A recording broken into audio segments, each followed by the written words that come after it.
Assalamualaikum warahmatullahi wabarakatuh. Perkenalkan, nama saya Putri Fahmiatul Ilmi dengan NPM 2021145011017. Pada kesempatan kali ini, saya akan memaparkan materi tentang manusia, nilai, moral, dan hukum. Berbicara tentang manusia, itu sangatlah kompleks. Manusia tidak hanya berbicara soal fisik, tetapi juga dengan mental. Tidak sebatas raga, tetapi juga dengan jiwa. Kondisi ini yang terus-menerus diperbincangkan, termasuk ketika dihubungkan dengan perkembangan ilmu pengetahuan. Tidak mungkin diabaikan peran dan posisi manusia ini terkait dengan berbagai perkembangan, termasuk hubungannya tidak hanya dengan sesama manusia, melainkan juga dengan alam dan Sang Pencipta. Nah, untuk lebih jelasnya lagi, yuk tonton videonya sampai akhir.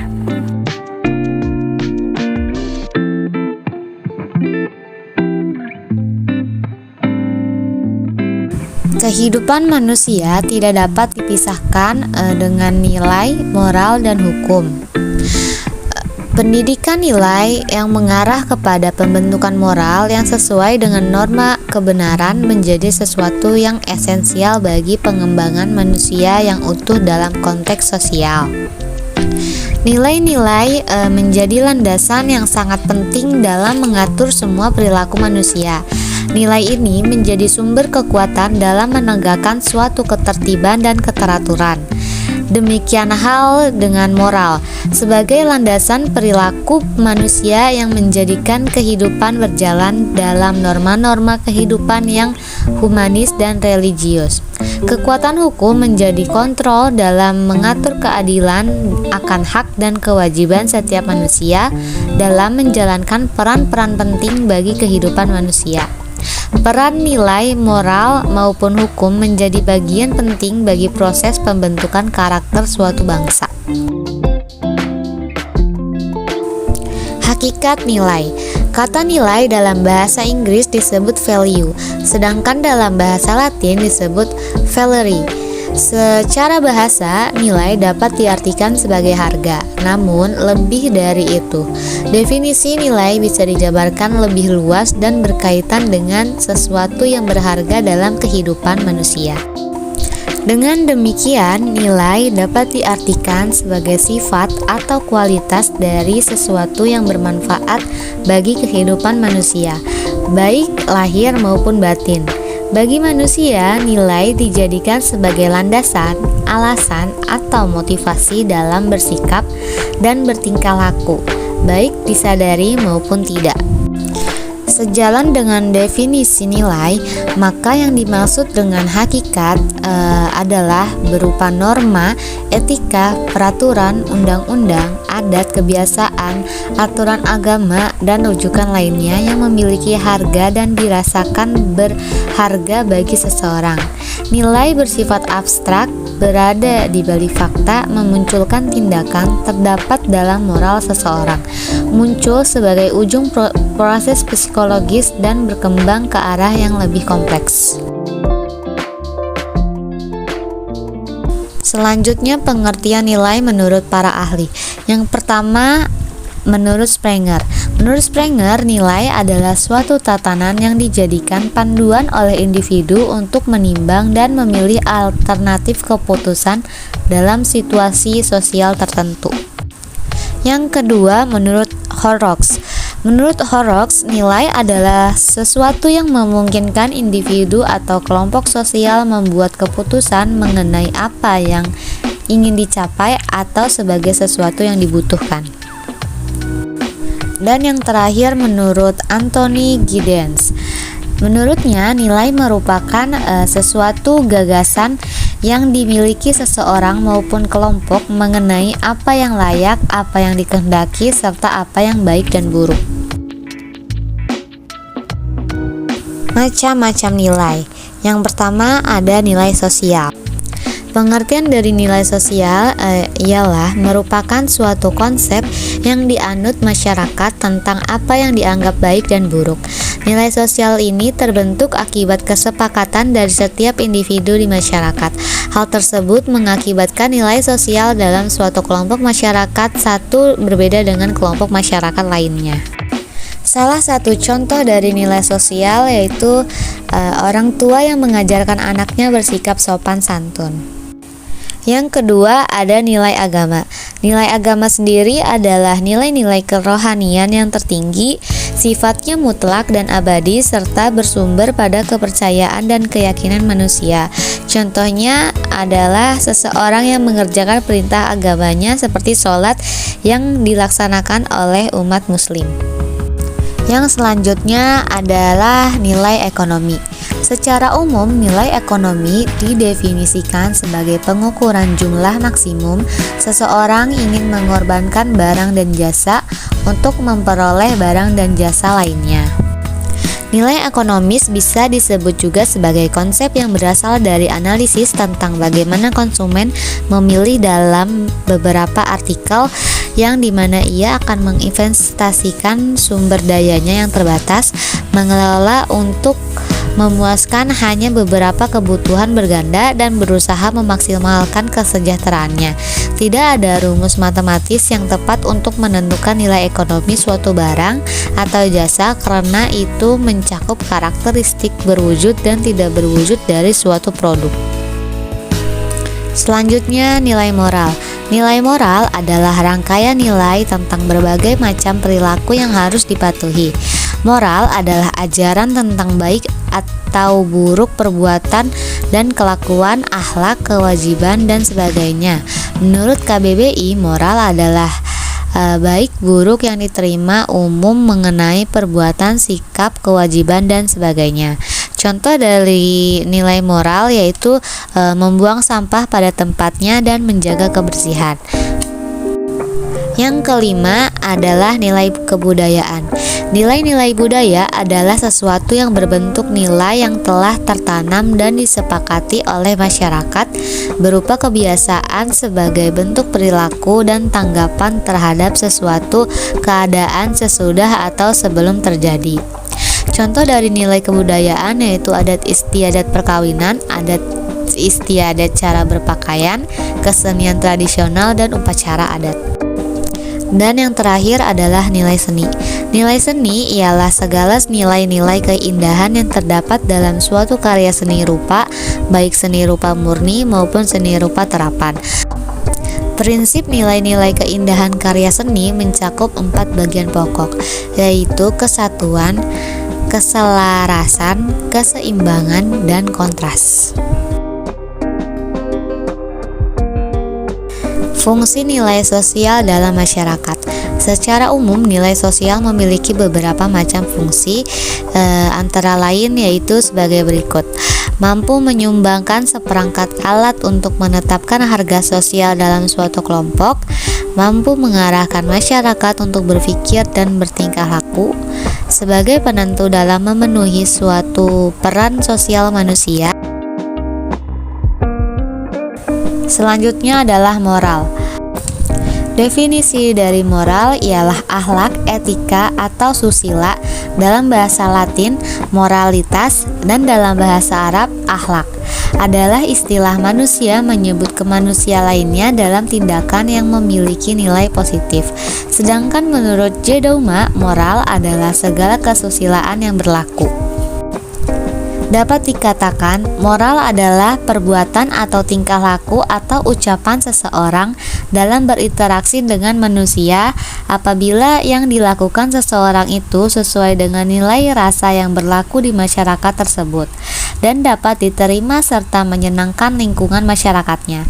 Maka orang itu dinilai mempunyai moral yang baik. Begitu juga sebaliknya. Jadi, moral adalah tata aturan norma-norma yang bersifat abstrak yang mengatur kehidupan manusia untuk melakukan perbuatan tertentu dan sebagai pengendali yang mengatur manusia untuk menjadi manusia yang baik. Nilai moral di antara pandangan objektif dan subjektif manusia. Nilai erat hubungannya dengan manusia. Dalam hal etika maupun estetika, manusia sebagai makhluk yang bernilai akan memaknai nilai dalam dua konteks. Pertama, akan memandang nilai sebagai sesuatu yang objektif apabila dia memandang nilai itu ada meskipun tanpa ada yang menilainya. Kedua, memandang nilai sebagai sesuatu yang subjektif. Artinya, nilai sangat tergantung pada subjek yang menilainya. Moralitas objektif yaitu memandang perbuatan manusia semata-mata sebagai perbuatan yang telah dikerjakan bebas lepas dari pengaruh-pengaruh sukarela pihak pelaku. Sedangkan moralitas subjektif adalah moralitas yang memandang perbuatan sebagai perbuatan yang dipengaruhi pengertian dan persetujuan pelaku sebagai individu. Selanjutnya tentang pembinaan nilai moral. Pembinaan nilai moral ini dilakukan untuk membuat perilaku seseorang menjadi lebih positif dalam perbuatan, perkataan, pikiran, sikap, perasaan, dan kepribadian, supaya tidak terjadi penyimpangan moral. Maksud dari penyimpangan moral yaitu merupakan perilaku menyimpang seseorang terhadap norma-norma, kaidah-kaidah, dan aturan yang berlaku. Pembinaan nilai moral ini dapat dipengaruhi oleh beberapa faktor. Yang pertama adalah faktor kehidupan keluarga dalam membina nilai moral. Persoalan merosotnya intensitas interaksi dalam keluarga serta terputusnya komunikasi yang harmonis antara orang tua dengan anak mengakibatkan merosotnya fungsi keluarga dalam pembinaan nilai moral anak tersebut. Poin kedua yaitu pengaruh teman sebaya terhadap pembinaan nilai moral. Setiap orang yang menjadi teman anak akan menampilkan kebiasaan yang dimilikinya. Pengaruh pertemanan ini akan berdampak positif jika isu dan kebiasaan teman itu positif juga, dan sebaliknya akan berpengaruh negatif jika sikap dan tabiat yang ditampilkan teman tersebut adalah buruk. Selanjutnya, pengaruh figur otoritas terhadap perkembangan nilai moral individu. Seorang figur otoritas atau bisa disebut juga sebagai seorang public figure sangat berpengaruh dalam perkembangan nilai moral. Dan yang terakhir adalah pengaruh media komunikasi terhadap perkembangan nilai moral. Media komunikasi mutakhir tentu akan mengembangkan suatu pandangan hidup yang terfokus sehingga memberikan stabilitas nilai pada anak. Namun ketika anak dipenuhi oleh kebingungan nilai, maka intuisi pendidikan perlu mengupayakan jalan keluar bagi peserta didiknya dengan pendekatan klarifikasi nilai. Yang selanjutnya adalah materi hukum. Definisi hukum menurut para ahli yaitu yang pertama menurut Profesor Dr. Mukhtar Kusumatmadja.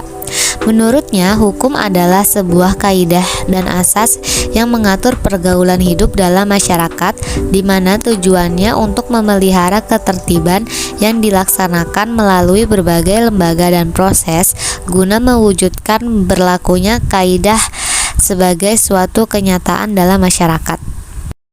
Yang kedua, menurut Plato.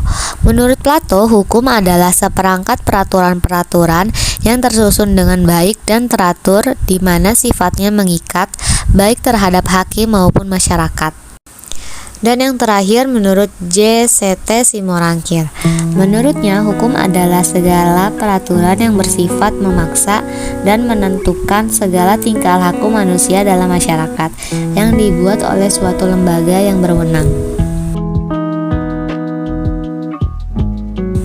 Selanjutnya, karakteristik hukum. Karakteristik hukum ini memiliki beberapa bagian. Yang pertama yaitu adanya perintah atau larangan, yang artinya sesuatu yang boleh dan tidak boleh dilakukan oleh seseorang di masyarakat.